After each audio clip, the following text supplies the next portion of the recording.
we just got our first regional event at the Baltimore Regionals that ended up concluding over the weekend, and we got some really good results from this. Hopefully you guys enjoy my breakdown, and if you do and want to see more content like this, of course, like and subscribe for more. And with that said, let's get started on the big news, which of course we have our first regional champion of the year, which is the absolute GOAT, my good pal, Nicholas Morales. Nick ended up actually winning this event with Mousehold, so of course, obligatory WBG plug for anyone down below who is interested. If you want to become the GOAT like Hopeless, aka Nicholas Morales, click that link down below and join. There will be a new season. It's a VGC draft league. It'll probably be in a couple months. Even still, I'm sure they'll do some tours in the meantime, but recommend joining down below. Though Hopeless ended up winning with Archaladon Rain. Go figure, Rain can only make like a couple cuts, but it happens to do really well and win the event. Story of Regulation H. We have Baskia Legion, which is a Mystic Water set, Standard Terra Grass Archaladon. We have a Focus Sash Terra Ghost Pelipper, a Mungus with Citrus Berry Terra Water, Incineroar Safety Goggles Terra Ghost, and then in Offensive Mousehold. Now the two weird things are, one, the Technician Offensive Mousehold next to Archaladon. Typically they have been going Friend Guard, but seeing an offensive one, specifically not only next to Archaladon, but also without the Annihilate, is a pretty interesting choice, but I do like it a lot. We actually saw it tear through the Game 3 and Finals on stream. If anyone was watching that, obviously you would know that people were like literally counting out the hits, so it was super cool. But also the other really weird thing about the team is the Incineroar running Flare Blitz, which might not seem like a big deal, but on Rain they typically do opt for moves like Taunt on this set, just due to the fact that Rain would weaken Flare Blitz. But this allowed for matchups such as against Low and Ninetales in Finals, and a couple other instances too, where it was just able to freely click Flare Blitz, and it did a lot of damage. Because typically on Rain teams, you think of Incineroar more as a item removal spot, a Dark type for your team, and just a good Intimidate pivot. But you don't typically think of it clicking fire moves, which was a pretty big deal, especially when running Baskia Legion. So it was a really cool option overall. I'm gonna try and not harp too much because frankly, unfortunately, I wanted to get Hopeless actually on for this, but Hopeless ended up missing their flight, so ended up being a bit late. So we didn't end up getting to do that, of course, but it's still really cool either way. Really good to see a good friend of the channel. Obviously, I've done some WBG content both on this channel and on the other one, so it was cool to see obviously that the person who made the league altogether ended up winning. For some other cool things that cut, obviously, we do have our top 8, which is mostly consisting of Trick Room actually. We see a lot of Porygon 2 actually in this cut, and it is among the top 8 Mons, one of the highest rep. It's up there with like Incineroar for usage. I think it might be the second most used Mon, tied with Goldango, which is kind of insane to think about. There are a lot of different Porygon 2 teams. We do have Z's team obviously, which is more so oriented towards like having a Porygon 2 on it, but it's more of like just either way it can go. And the Vivian in general on that team is pretty cool. I'll go over it in a bit, but a lot of the teams did skew more towards some sort of Ursaluna Trick Room. So I do want to kind of break down how these teams are going, because I think it is an archetype that you should be premiered for. In this particular case, a lot of the teams that ran P2 are running Flamigo with Terra Ghost Focus Sash. Essentially, this is meant to be like the quote-unquote fast mode for the team, and it's a faster fighting type than options like Hisui Decidueye were. It has Scrappy still, so just like with Decidueye, you could still get around things like Goldango with your fighting stab, as well as also things like Terra Ghost and Incineroar, and you're just more prepared for the Intimidate. You don't have to worry about things like Fake Out with your Terra Ghost, and with Focus Sash, you can get a really strong hit off, while also having the Wide Guard to stop a lot of the common spread moves like Goldango right now. We also do have the Amoonguss here. This one in particular was Chillonberry. This is from the Chris Han team. I'm pretty sure it's like the literal same team that Toller ran. No, Toller actually goes in Mental Herb, but basically like the same 6 Mons, just with some slight item differentiating. This one in particular had Chillon. I'm assuming it was for some sort of Ursaluna attack. I can't really think of any other like huge normal type in the format right now, but Ursaluna also had a really big showing for the base one. Probably one of the biggest Ursaluna showings we've actually seen since Ursaluna Blood Moon was released, but Blood Moon was like nowhere to be seen in cut. Yet again, dodging the Goat Mon allegations, it just has not been there. But this one actually runs Substitute. Again, this is the Chris Han team, but a lot of them are running just the same sort of gist with like Terra Ghost Ursaluna, then Terra Dragon Plot Goldango. I think there was one that ran Specs, but a lot of them were Plot Terra Dragon. Terra Fighting Porygon 2, which is a huge thing. It helps a lot with things like the Porygon 2's matchup into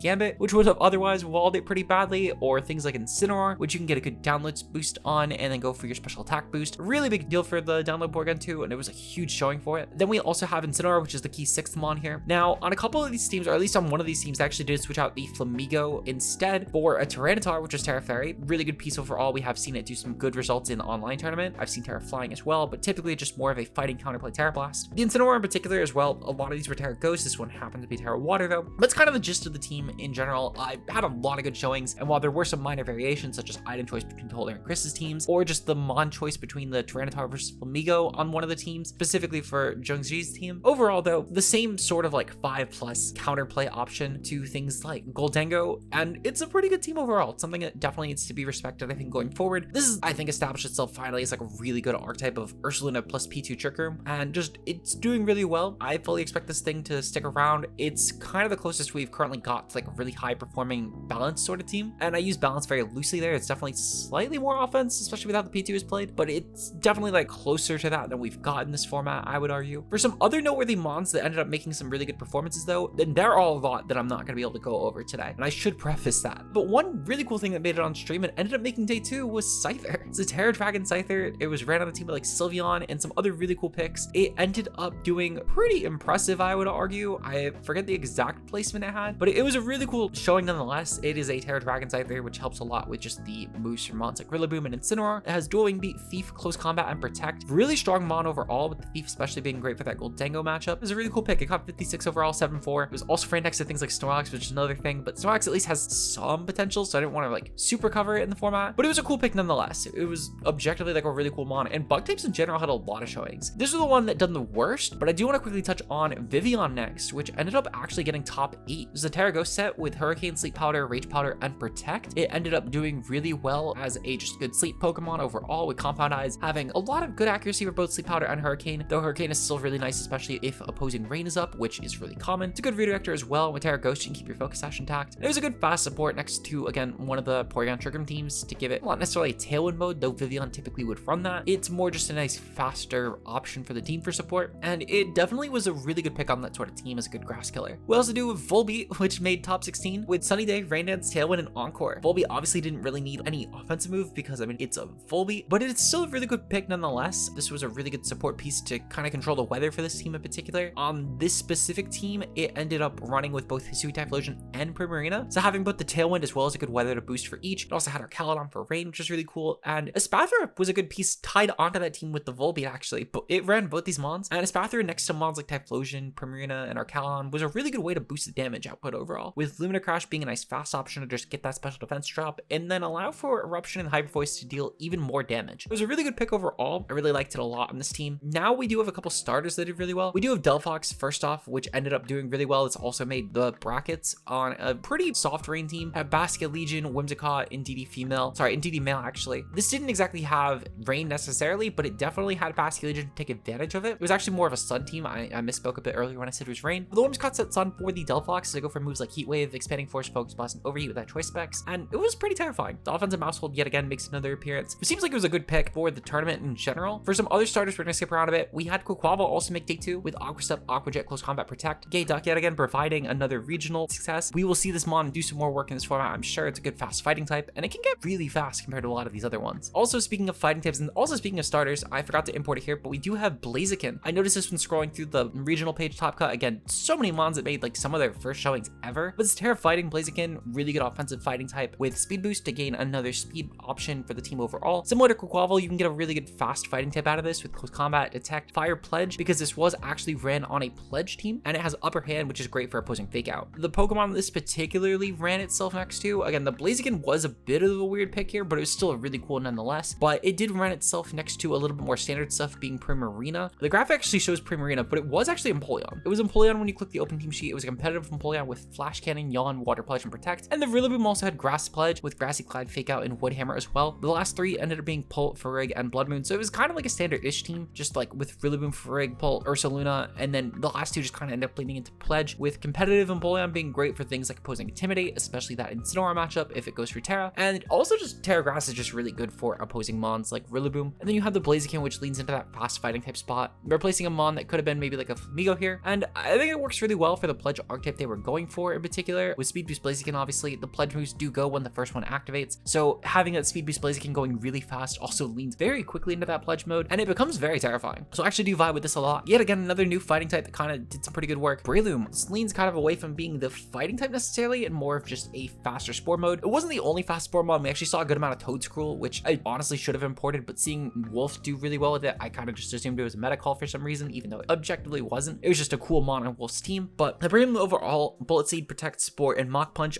Technician leaning into the high damage for Bullet Seed and Mach. Spore is really powerful here as well, and with Technician plus Terra Ghost, you're just really offensive, really glass cannon-y, but also fast enough Spore mon. It was a really cool pick overall here. Finally, for the interesting picks of the tournament, we had Hypno. Now this Hypno in particular was really interesting. It was a Terra Ghost Hypno with Insomnia to get around the Amoonguss Spore. It, yet again, just like with a lot of the other mons, made day 2, and it was ran next to picks like Mousehold and Annihilate, as well as Grimmsnarl, Scarlet, Glamora, and Volcarona. This does have Trick Room, but it's more of an imprisoned Trick Room route because the team actually does queue pretty fast. Again, mons like Volcarona are Quiver Dancing, you have Thunderwave support with Grimmsnarl, and you also just have Mouse Ape, which is a rather fast archetype for the format. Terra Ghost helps get around the fake out because you are not running Inner Focus to be immune to flinch and instead going for Insomnia, which I think is a good call here. There's a lot of good fake out mons, obviously, but there's also a lot of ways to threaten fake out in general, and you might not even necessarily need to go for the immediate Hypno prevention. So having the Terra Ghost there, I think, is a little bit better of a call. Also just helps a lot, I think, better defensively with Hypno, albeit still weak to Dark, but other than that, the defensive synergy is still pretty good. And you have Expanding Force as well, which is great because this is probably going to be meant to take advantage of the Indeedee matchups. So having Expanding Force and Imprison to take advantage of the terrain being up from Indeedee, since you aren't setting your own terrain, is a pretty good call here. And I think, you know, giving up on that 10 base power on the Psychic Stab for instead just something that will take advantage of the lot higher base power potential is something that was really good because Hypno, and let's face it, 73 special attack isn't really going to go anywhere too far, but it was a cool call nonetheless. Now, I do want to end off this video for anyone, I guess, watching, because despite the fact that Wolfe did not win the regional, Wolfe obviously has his team public. He's a